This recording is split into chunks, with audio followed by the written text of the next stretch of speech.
মিয়ানমারের যুদ্ধকে কেন্দ্র করে আতঙ্ক পিছু ছাড়ছে না বাংলাদেশের। কদিন পরপরই উত্তপ্ত হয়ে উঠছে সীমান্ত এলাকা।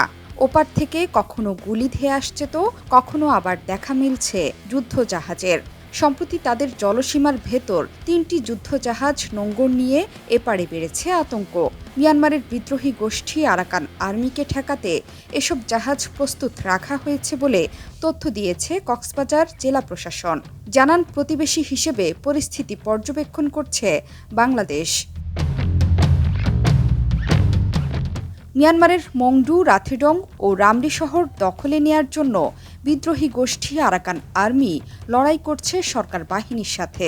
গোলাগুলির শব্দ আসছে টেকনাফ ও সেন্ট মার্টিনে।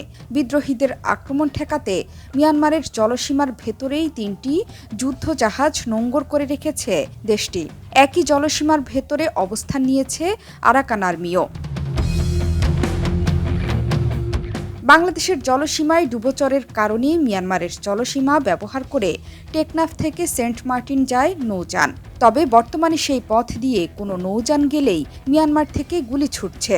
এতে বন্ধ হয়ে গেছে টেকনাফ থেকে সেন্ট মার্টিনের ট্রলার ও স্পিডবোট চলাচলও। যদিও কক্সবাজারের অতিরিক্ত জেলা ম্যাজিস্ট্রেট জানান, মিয়ানমার তাদের অভ্যন্তরীণ বিষয় নিয়ে ব্যস্ত। বাংলাদেশের প্রভাব থাকলেও কোনো ঝুঁকি নেই। তবে নাফ নদীতে নৌযান চলাচলে সতর্ক হওয়া জরুরি বলেও জানান এই কর্মকর্তা।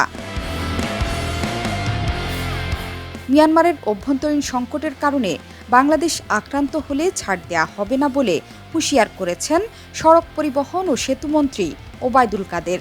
শুধু তাই নয়, বাংলাদেশ ও মিয়ানমার বর্ডারে উত্তেজনা সম্পর্কে বাংলাদেশ সেনাবাহিনীর প্রধান জেনারেল এস.এম. শফিউদ্দিন আহমেদ বলেছেন, আমাদের কথা একেবারে পরিষ্কার। দেশের সার্বভৌমত্বের উপর আঘাত এলে সেটা প্রতিহত করতে বাংলাদেশ সেনাবাহিনী প্রস্তুত, সে বিষয়ে কোনো সন্দেহ নেই।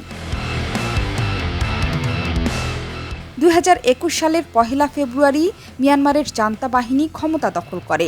এরপর থেকে তাদের নিপীড়ন, নির্যাতন ও হামলায় অন্তত ৪,৫০০ বেসামরিক নাগরিক নিহত হয়েছে, বন্দী করা হয়েছে ২৫,০০০ মানুষকে। জান্তার হামলায় মিয়ানমার জুড়ে অন্তত ৭৮,০০০ বাড়িঘর ধ্বংস হয়েছে। এ পরিস্থিতিতে আরাকান আর্মি সহ দেশটির একাধিক বিদ্রোহী সংগঠন জান্তা সরকারের বিরুদ্ধে লড়াই শুরু করে। এর ফলে দেশটিতে শুরু হয় গৃহযুদ্ধ।